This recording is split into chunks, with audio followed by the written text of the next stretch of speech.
Caiu aqui porque alguém me chamou, tá bom? Mas vou continuar. O Espírito do Senhor está sobre mim, porque ele me ungiu para pregar o que? As boas novas aos pobres. Ele me enviou para proclamar a liberdade aos presos e a recuperação da vista aos cegos, para libertar os oprimidos. Foi para isso que Jesus veio, tá bom, gente? A palavra espírito tem a sua raiz etimológica no latim spiritus e significa respiração ou sopro, mas também pode estar se referindo à coragem, ao vigor, tá? Soprar, né? Na Vulgata, a palavra em latim é traduzida para o grego pneuma. Você já escutou a palavra pneu? Então, que tem aquele azinho no pneu? Então, pneuma. Por isso vem daí de pneumático também, tá bom? Olha só, pneuma. Em hebraico é ruar, tá? E está em oposição ao termo ânima, ou traduzido como alma, ou psique, ou psique, tá bom? Para quem estuda aí psicologia vai entender, se estudou isso aqui vai entender o que significa. Ânima, psique, ruar, pneuma, sopro, coragem, tudo isso é a mesma coisa, para falar sobre a mesma coisa, tá, gente? Então, cada um usa a linguagem aí, ah, não, é pneuma, ah, não, enfim, é prana, enfim. Olha, a distinção entre alma e espírito somente ocorreu com a atual terminologia judaica cristã, exemplo do grego psique, pneuma, no latim alma e espíritos, né? E hebreu, ruach. Ou também em hebreu é chamado, em hebraico é chamado neshama, a nossa neshama. Eu sempre digo para vocês aí, na parte de comunidade, eu sempre mando um beijo na neshama para vocês, um beijo na alma, tá? O nefesh significa essa parte da nossa garganta aqui perto do da glote, né? A nefesh, ela é material, gente, tá? Que ela fica aqui na parte, é a parte material e refere-se à nossa garganta. Ou ainda, como diz, neshama, que é a respiração, que também todos traduzem como alma, tá? Bom, a declaração, por exemplo, do apóstolo Paulo nas escrituras de que o espírito, alma e corpo devem ser conservados íntegros, expressa claramente que a alma e o espírito são coisas distintas, como está em 1 Tessalonicenses 5, 23, capítulo 5, versículo 23. Pode-se entender que a alma representa a união do espírito, ruach, que é o fôlego de vida, com o corpo, que é o pó da terra, tá? Que é a Adamá. O nosso corpo vem da Adamá, da terra, né? Por isso, Deus, ao criar Adão, que é o primeiro humano, né?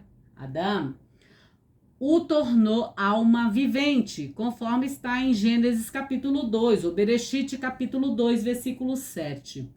Logo se deduz que a alma também pode morrer, como está escrito em Ezequiel, a alma que pecar, essa morrerá. Quantas almas não tem aí que têm um corpo, mas elas não existem mais, porque estão mortas espiritualmente, né? Ezequiel, capítulo 18, versículo 4 e 20. Essa passagem de Paulo, né, essa escrita de Paulo em 1 Tessalonicenses, a comunidade de Tessalônica, pode ser entendida como as três dimensões humanas. O que significa? Quando eu falo para vocês, eu espero que vocês estejam bem. Quando eu falo que eu espero que vocês estejam na shalom de Deus, que é espiritual, emocional, físico, né, e mental, o que eu tô falando? É justamente sobre isso, né? Aqui as três dimensões humanas: física, que significa o corpo, o soma, né? A mental, que é o espírito, é a sentimental ou emocional, que é a alma, que é a coisa do coração, aquela coisa toda, né? Pois o próprio verso diz que o mesmo Deus da paz, o mesmo Deus da eirene, o mesmo Deus da shalom, nos santifica em tudo. A palavra espírito costuma ser usada em dois contextos. Um, metafísico. O que é metafísico? Além da matéria, além da física, tá? O outro, metafórico. O que é metafórico? É uma metáfora, gente. Uma metáfora, gente, tá? Na Bíblia, a expressão espíritos também se refere aos anjos que se rebelaram contra Deus. No versículo 7 a 9 e no capítulo 12 do Apocalipse. Na tradição abraâmica ou na tradição de Abraham ou de Abraão, são também chamados de anjos decaídos ou daimons, né? Ou demônios, né?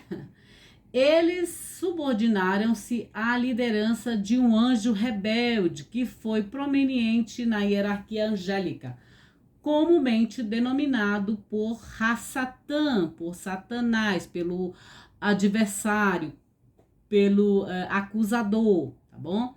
E de diabo. O que significa diabo? Diabo, eu já falei para vocês que é divisor, aquele que vem dividir a nossa alma da presença de Deus, né? Vem mexer com a nossa identidade de que somos filhos de Deus. Quando você não sabe quem você é, você fica à mercê de espíritos malignos que vêm aqui e te diz assim: você é isso, você quer ser o que você não é. O que eu sou? Sou filha de Deus. Você, por exemplo, quando a hater aí lá que vive mostrando os corpos da praia, né? Ela é, na verdade, para mim, é como se fosse uma quenga de calçada de praia. Quando ela vem aqui me chamar de vagabunda, na verdade ela tá se dizendo que ela é, não que eu sou, entendeu?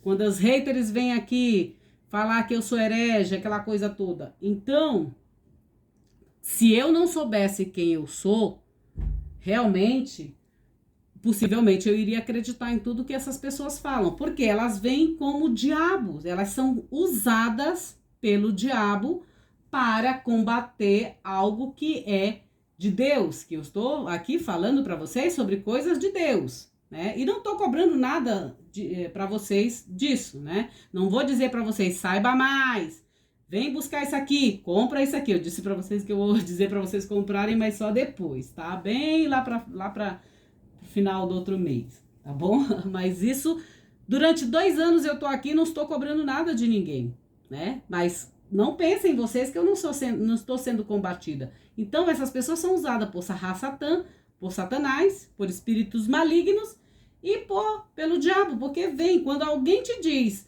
tu sabes quem tu és, não sabe quem tu és, ou então quer ser o que não é, pode ter certeza que essa pessoa está sendo usada por Satanás ou pelo diabo para te dividir, para dividir a tua alma, para te colocar dúvidas de quem você realmente é e o teu trabalho, e contra o teu trabalho também, tá bom? Então, olha só. Preeminente a hierarquia, comumente denominado por Satã e diabo. Segundo a Bíblia, estes anjos decaídos teriam grande força e influência sobre a mente e o modo de viver dos humanos, conforme versículo 14 e 15 do capítulo 11 da primeira epístola aos Coríntios. Isso é Paulo falando, né?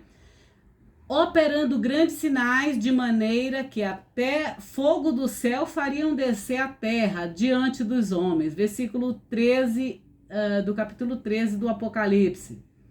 Ou seja, eles têm um certo poderzinho, mas não é um poder que seja maior do que o poder de Deus, né, gente? Então tem que ter isso também, vocês têm que terem esta consciência, estarem atentos a isso. Teriam ainda a capacidade de se incorporar em humanos e em animais e possuí-los, ou seja, a questão da possessão. Quando eu digo para vocês que quando a pessoa vem e me diz assim, você é isso, você é aquilo, eu já sei que ela está sendo possuída. A pessoa nem sabe que ela está sendo possuída por aquilo, mas eu já sei. Por quê? As guerras espirituais, elas acontecem aonde, gente? Vocês acham que é aqui nessa dimensão? Não é. É nas regiões celestiais que acontecem primeiro as coisas, tá? Entendeu? Ou vocês acham que a gente tá aqui só mesmo... Você acha mesmo que você é livre, que você pensa, faz o que quer? Você não faz o que quer. entendeu? Você não é livre coisa nenhuma ainda. Se você está aqui nessa terra, você ainda não é livre, tá? Você veio aqui para aprender um monte de coisas. E como diz aqui Jesus, e se você for fiel, se você for estiver diante das obras de Deus, concluindo tudo direitinho, você será um vencedor, né? Isso é o que a mensagem das cartas ao Apocalipse, a cartas de Apocalipse fala às igrejas, tá? Olha só, o que mais que eu posso falar aqui para vocês? A questão da possessão, né? No Novo Testamento, o uso do termo demônio, do grego daimônio, é limitado e específico em comparação com as noções dos antigos filósofos e modo em que esta palavra era usada no grego clássico. Originalmente, o termo daimônio designava as divindades que podiam ser boas ou ruins, né? Na filosofia, né, por exemplo, se você for ouvir os filósofos, e noologia, o filósofo, por exemplo, na filosofia, espírito é definido pelo conjunto total das faculdades intelectuais e é frequentemente considerado como princípio ou essência da vida incorpórea, né? Aí vocês vão ler aí sobre as religiões espiritualistas da filosofia, mas pode também ser concebido como um princípio material, conjunto de leis da física que geram nosso sistema nervoso, tá? Na antiguidade, o sopro e o que ele portava, no caso o som, a voz, a palavra, lembram, né? E a palavra se fez carne, lembram? A palavra, o nome continha a vida, seja em protótipo, em essência ou em potência. Aí vem a questão da mítica, tá? No tronco judaico cristão, ou seja, na tradição judaica cristã das religiões monoteístas patriarcais, disse que Deus soprou no barro, né, para gerar o ser humano, no caso o homem. Dá um nome, e este homem foi incumbido de dar nome aos seres vivos, ou não, emitir som do nome, chamar um por um, né? Chamar por nome, imitar as vozes dos animais, mimetizá-lo, fazer do nome onomatopeia, né? Apresentar-lhe na língua, dar-lhe uma palavra que lhes chame. Por exemplo, ele diz: agora sim, reconheço que essa é Ixá, é a mulher, né? Fazer soar pela emissão do sopro vocal significava possuir, ter o que é deles, a carne, a voz, ser-lhes o proprietário. Assim disse também que ao dar nomes aos animais, o homem, no caso Adão, né, tomou deles a posse, tomou deles algo. Deu-lhes a representação, o espírito. Nos contos míticos, emitir um som significa chamar pelo ser que atente tal som. Assim, digamos assim, o gênio da lâmpada, por exemplo, lá na história de Mil e Uma Noites, né, lá do Aladim, aparecia quando Aladim esfregava a lâmpada, lembram? Maravilhosa, aquela coisa toda. Assim emitindo um ruído ou um som que era exatamente o nome do gênio. Em francês eles chamam de génie malin ou génie bon, alguma coisa assim. Em política, por exemplo, na política, diz-se do espírito das leis, expresso na Constituição. O termo espírito das leis vem de Montesquieu, do francês, né? Que escreveu um livro com este título, no qual ele descreve o sistema triparte de repartição dos estados. A gente tem essa tripartida, né? Poder legislativo, judiciário, executivo, lembram? E agora vem sobre a questão do corpo e espírito. Em diferentes culturas, o espírito vivifica,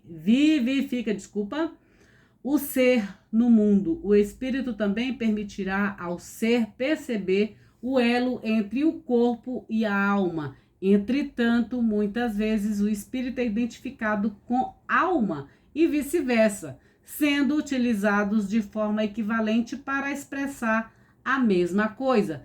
Segundo a teoria dualista de Descartes, de René Descartes, o corpo e o espírito são duas substâncias immiscíveis, cada qual com a sua natureza diferente. O espírito pertenceria ao mundo da racionalidade, por isso que ele diz res cogitam, por isso que ele diz penso, logo existo. Lembram? Enquanto o corpo, as coisas do mundo, com extensão, extensas, né? Ao mundo das coisas mensuráveis. Descartes acreditava que a função da nossa glândula pineal, que a gente também chama de terceiro olho, tá aqui nessa glândula pineal, seria unir a alma, espírito ao corpo. Sua visão do ser humano era mecanicista. O corpo era tratado como uma máquina de grande complexidade. Pensava em partes separadas, no que ligaria o que com que. Qual seria a função de cada parte de suas relações, etc. Para algumas tradições religiosas, a morte separa o espírito do corpo físico. E a partir daí, o espírito passa a ser somente da esfera espiritual. Para estas, a morte parece não encerrar a existência de cada ser particular. O que significa isso, gente? É o que eu sempre falo aqui para vocês. Nós somos seres espirituais vivendo uma experiência humana. Esse nosso corpo, se a vida é eterna, este nosso corpo aqui vai embora. Ele tem prazo de validade, assim como as minhas palavras também têm prazo de validade aqui, tá, gente? Isso aqui pode mudar totalmente. Uma descoberta aí a gente pode mudar sim. Então, o que acontece? Este nosso corpo físico tem prazo de validade, mas a nossa alma não, o nosso ser, a nossa essência não tem, né? Se temos vida eterna, então significa que este corpo vai ficar aqui na matéria, mas o nosso ser continua existente eternamente, tá? Na psicologia, em psicologia, o espírito designa a atitude mental dominante de uma pessoa ou de um grupo que motiva-o a fazer ou dizer coisas de um determinado modo, tá bom? Então, a questão dos 7 espíritos, eu falei para vocês. Os 7 espíritos de Deus é o espírito de fortaleza, de sabedoria, de ciência, de conselho, de entendimento, de piedade, caridade, né? Espírito de temor a Deus. Também vou explicar aqui nessa parte aqui a questão da Jezabel, lembram? Jezabel era filha do rei dos Sidônios, que está em 1 Reis, capítulo 16, 31. Diz que ela era sidoniana, que é um termo bíblico para os fenícios, tendo seu casamento com Acabe sido resultado de uma aliança que tinha como objetivo fortalecer as relações entre Israel e a Fenícia. A sua história é conhecida através do primeiro livro de Reis no Antigo Testamento. Sua vida é mostrada neste livro, como esposa do rei de Israel, Acabe, que se mostrou promíscuo e fraco, deixando-se dominar pela mulher de forte personalidade. Jezabel é descrita como uma sacerdotisa dominadora e potencialmente religiosa, e se denominava porta-voz dos deuses, e isso a categorizava como profetisa. Ao casar-se com o rei de Israel, ela passou a governar de acordo com a sua cultura e religião. Gente, não é diferente dos dias de hoje. Presta atenção nas mulheres que são casadas com os governos, com os reis, tá, gente? Fica bem esperto com isso. Conforme a sua religião, assim é determinada as coisas, tá? Como mística, ela passou a ser considerada sacerdotisa e ensinadora. Em nenhum momento se sabe sobre a sua conduta como uma prostituta. Isso porque sua imagem mística a impedia. Teve com o rei Acabe 3 filhos e portava-se como uma verdadeira mãe e dona de casa. Sua influência foi abalizada pelo rei Acabe e cresceu superando os próprios rabinos e sacerdotes. Rabinos são os professores, tá, gente? Submetendo-os às suas ordens.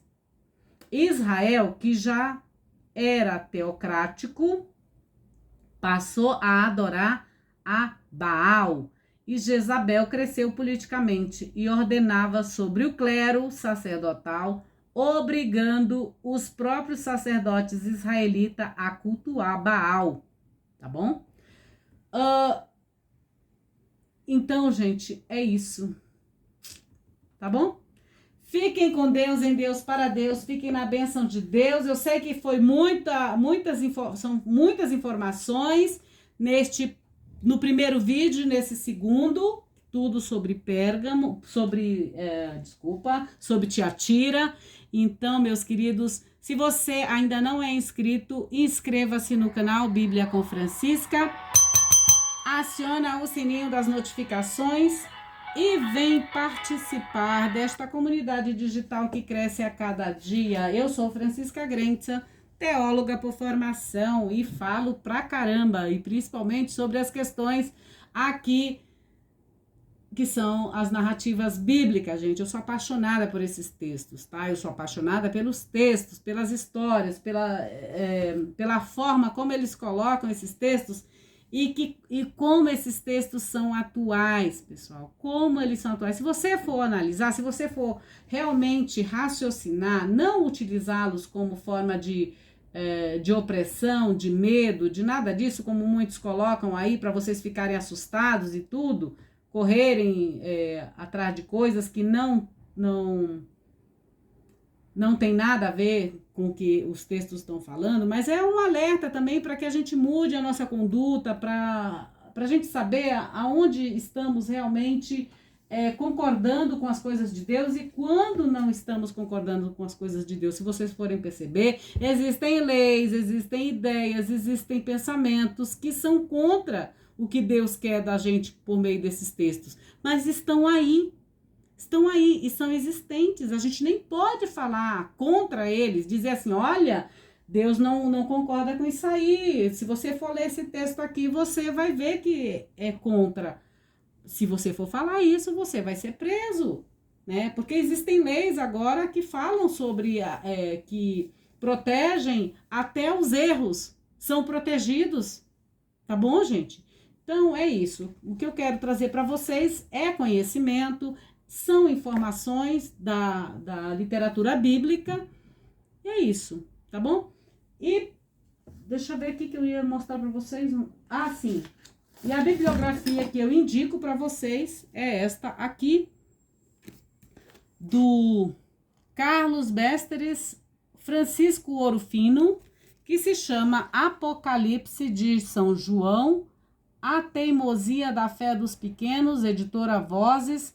Se você quiser se aprofundar mais nesses assuntos sobre os textos do Apocalipse, que vocês possam buscar aí, deve ter, acho que em alguma livraria ou no site deles, da editora Vozes, esse livro do Carlos Mestres, do Frei Carlos Mestres e do Francisco Ouro Fino, tá bom?